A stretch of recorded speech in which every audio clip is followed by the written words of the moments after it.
Have you ever held a penny in your palm and felt the weight of an empire? Not just copper, not just King George's profile, but a heartbeat from a vanished Australia.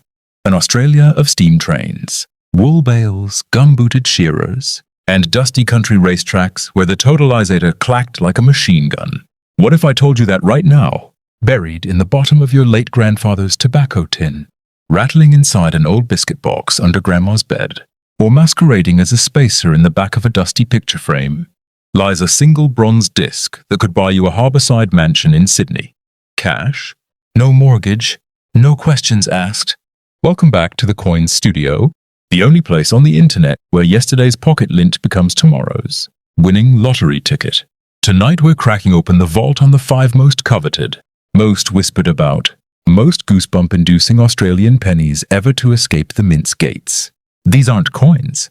They are time-traveling passports, each one a first-class seat on the Titanic of history, each one a handwritten love letter from a nation that no longer exists. Some were struck in the fog of World War I, when the Sydney Mint worked by candlelight, because the government feared German submarines would sail up the harbour and shell the coin presses. Others were born in the roaring 20s, when Melbourne's stamping machines ran so hot the dies warped like vinyl on a summer dashboard, creating microscopic varieties that today separate a 5 curio from a $500,000 Mona Lisa in copper.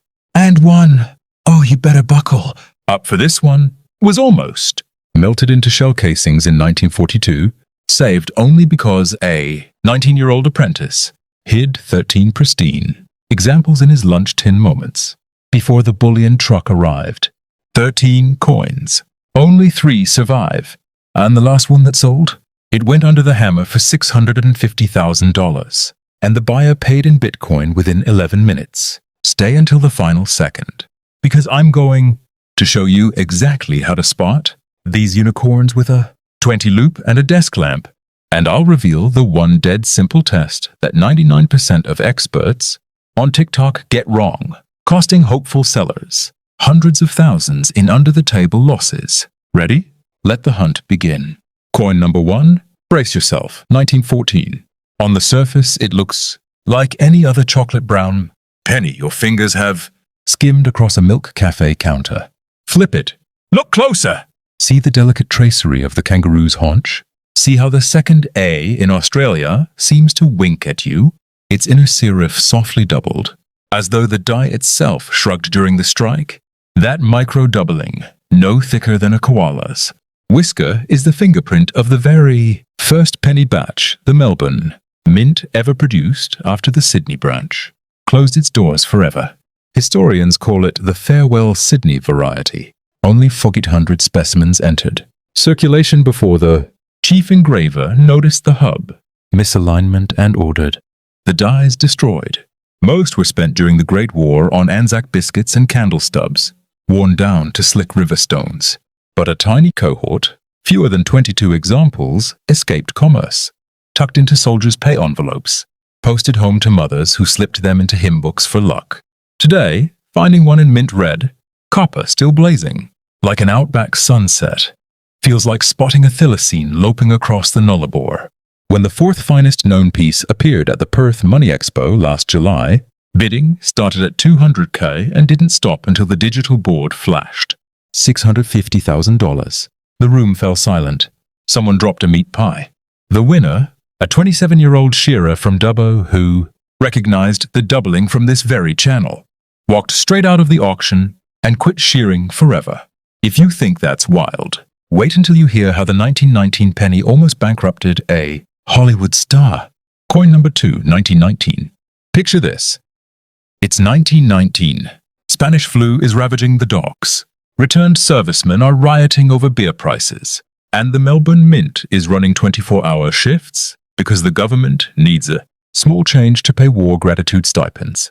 In the dead of night, a batch of pennies is struck, using a wartime steel die accidentally, retempered in the Perth railway workshops.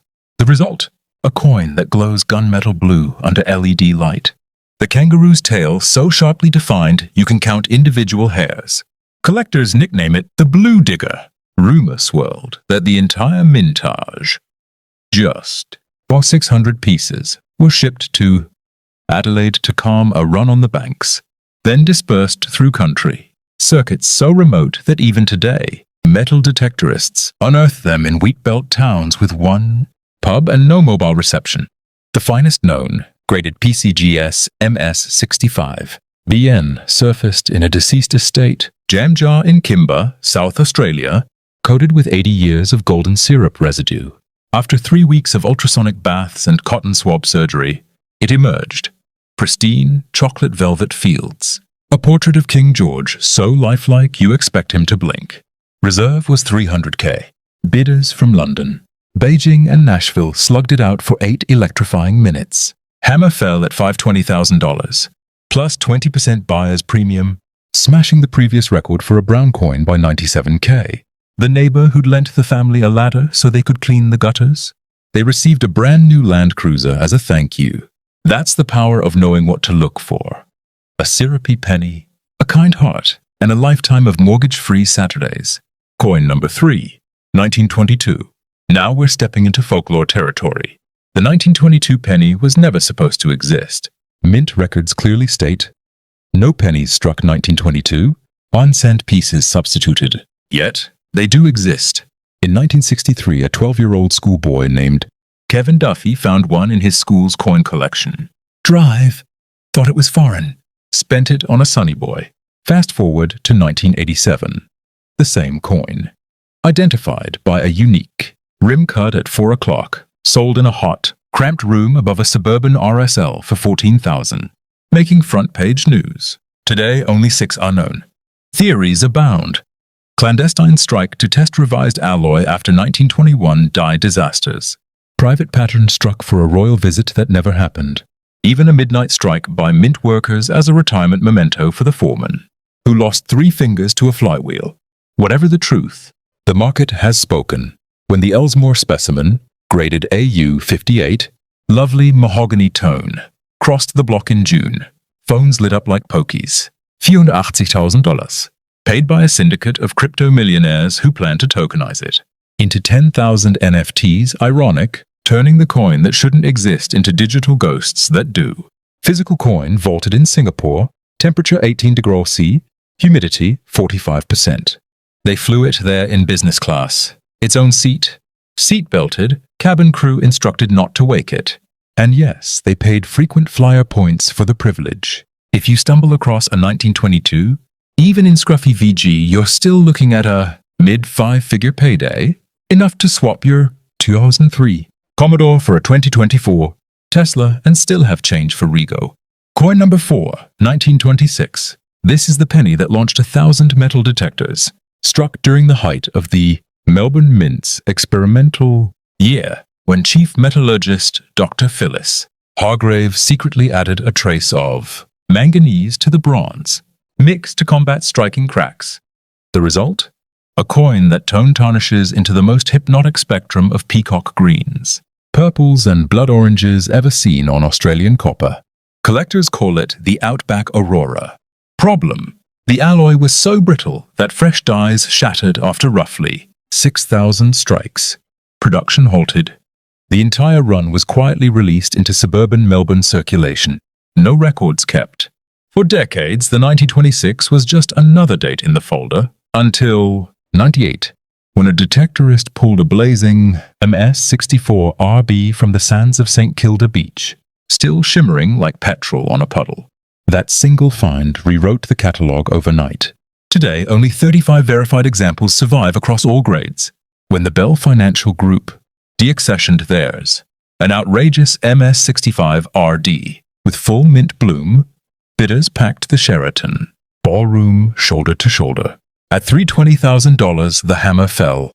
But the underbidder, a retired teacher from Bendigo, was seen smiling. She already owned 2 lesser examples and knew the publicity would 10x their value. She was right. Within 6 months, even a lowly Fine 12 traded privately for $38K. Enough to fund her bucket list safari across Namibia. Moral: even coming second can be priceless if you understand the ripple effect of headline auctions. So check every 1926 tilted under a halogen downlight. Hunt for that telltale manganese blush, an iridescent halo around the rim that no other year displays. Spot it, and you've basically won your own private Oz Lotto, minus the press conference and the long-lost relatives. Coin number 5, 1934. The Great Depression penny. Unemployment at 30%, soup kitchens in every church hall, men riding the rails with swags and last night's cigarette, butt tucked behind the ear for luck. Nobody saved coins. Every penny was life. Milk for the baby, postage for a job application, tram fare to the wharves where you prayed for a day's shift. Under such pressure, the Melbourne Mint halved production. Dyes were used until they resembled river pebbles, striking coins so worn the kangaroo looked like a cloud. Yet within that maelstrom of scarcity, a miracle occurred. A single morning shift received a freshly re-engraved reverse die, probably meant for 1935 but rushed forward when the foreman misread the calendar. Result: the 1934 sharp tail variety, the kangaroo's tail terminating in a needlepoint so fine it can draw blood if you're silly enough to test it on your finger. Experts believe fewer than 200 exist in any grade above VG. In 2019, a detectorist pulled an EF40 from a ploughed paddock outside Ballarat, still bearing flecks of 1930s wheat chaff fossilized into the patina. That coin, lovingly nicknamed the Farmer's Dream, just sold via private treaty for $180,000, enough for the finder, a 71-year-old widower, to buy back the family farm his father lost to the bank in 1935. Full circle, history healing itself through a disc of copper no wider than a Tim Tam. If you find a 1934, examine the tail with a 10x loupe. If the tip is a tapered dagger rather than a blunt brush, submit it immediately. Even a fine 12 is a 25K coin. A mint red would shatter today's record and likely breach $250,000. And here's the kicker. Because 1934 pennies circulated so heavily, most are slick. Any survivor with hairlines on the king's beard is automatically rare. Your eyes are now equipped. Your pocket change is the new frontier. But before you race off, remember the golden rules.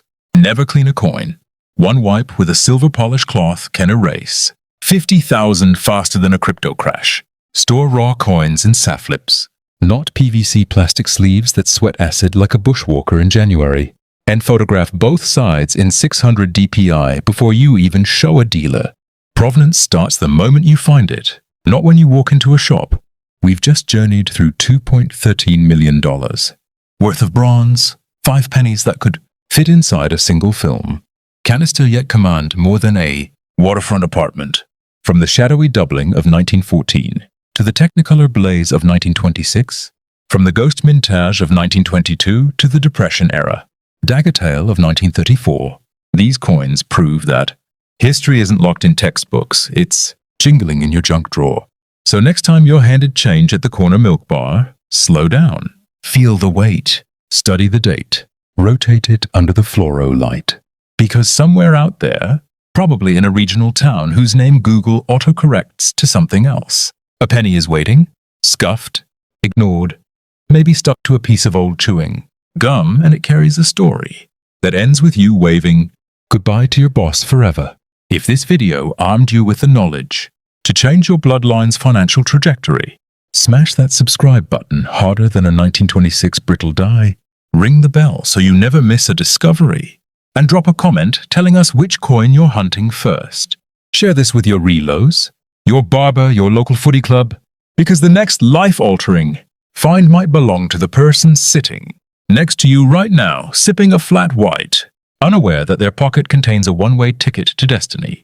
Until next time, this is the Coin Studio reminding you, fortune doesn't shout, it whispers.